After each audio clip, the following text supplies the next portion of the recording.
Falar a respeito do caso dos garotos que foram vítimas de um suposto envenenamento ainda sob investigação policial.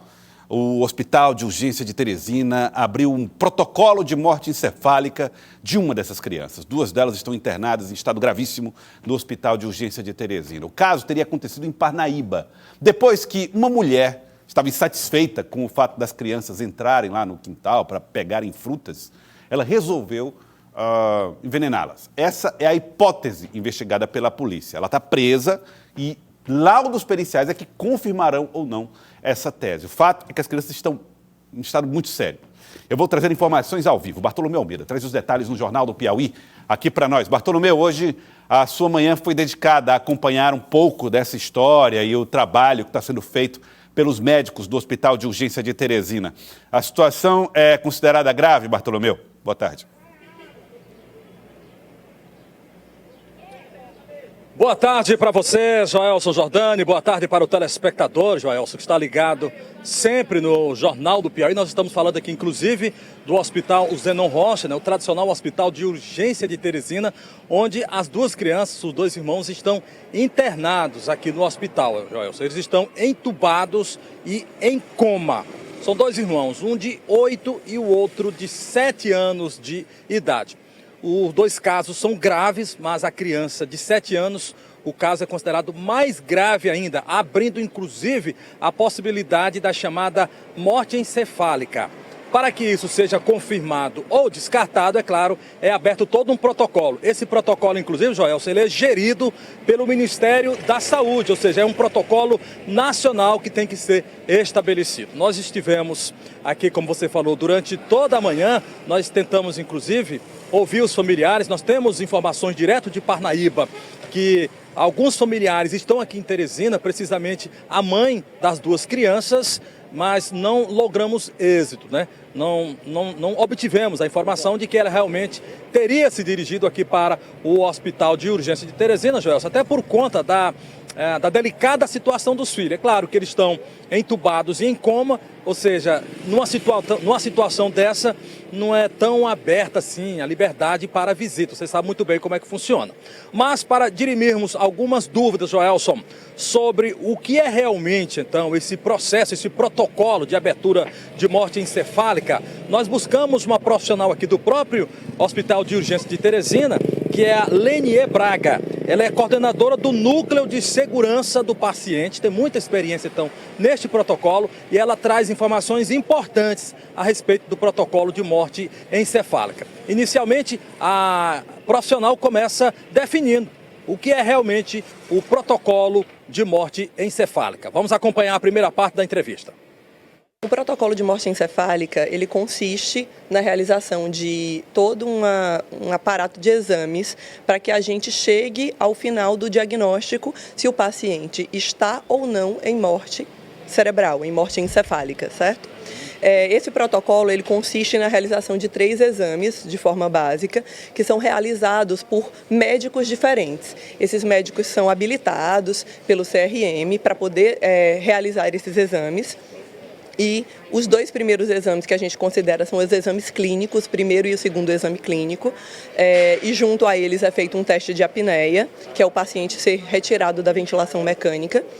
E um terceiro exame, que é um exame de imagem, tá? Ele pode ser, pela legislação, um eletroencefalograma, uma arteriografia ou um ultrassom Doppler transcraniano.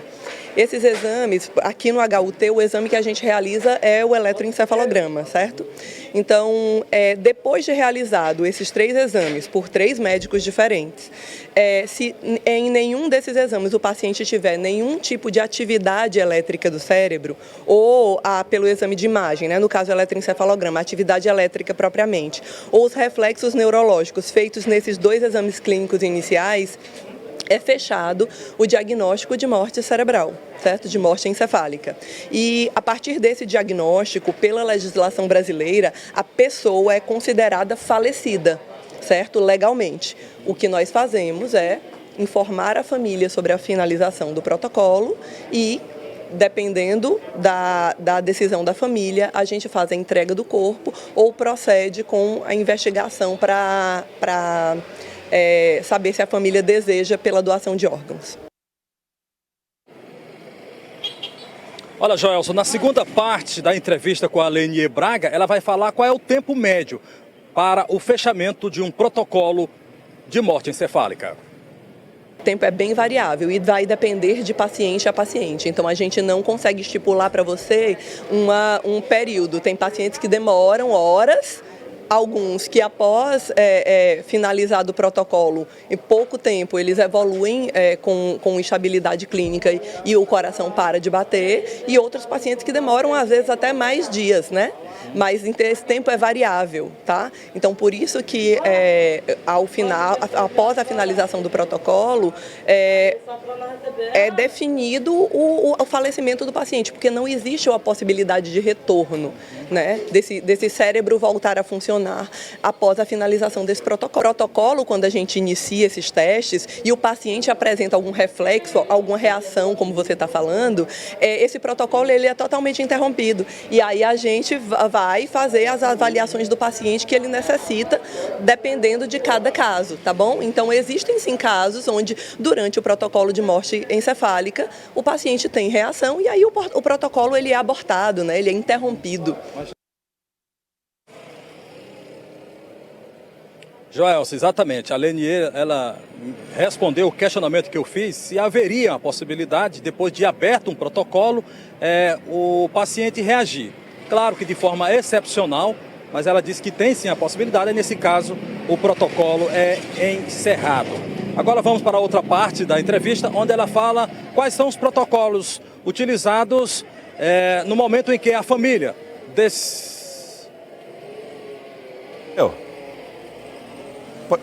Não, sem problema, Bartolomeu. Tivemos aí uma questão aí de informação com o nosso querido Bartolomeu, mas Bartolomeu, ficou claro para nós, tá? Ficou claro que a gente vai trazer aí essas informações, essas expectativas em torno da recuperação dos jovens, das duas crianças envolvidas nesse caso, um caso policial, investigação em curso nessas investigações. Ok, Bartolomeu? Agradeço a você, desejo uma ótima tarde. Daqui a pouquinho, e claro, ao longo do dia, né, a gente vai saber mais detalhes, mais informações a respeito do estado de saúde dessas crianças que acabam nos desestabilizando sempre.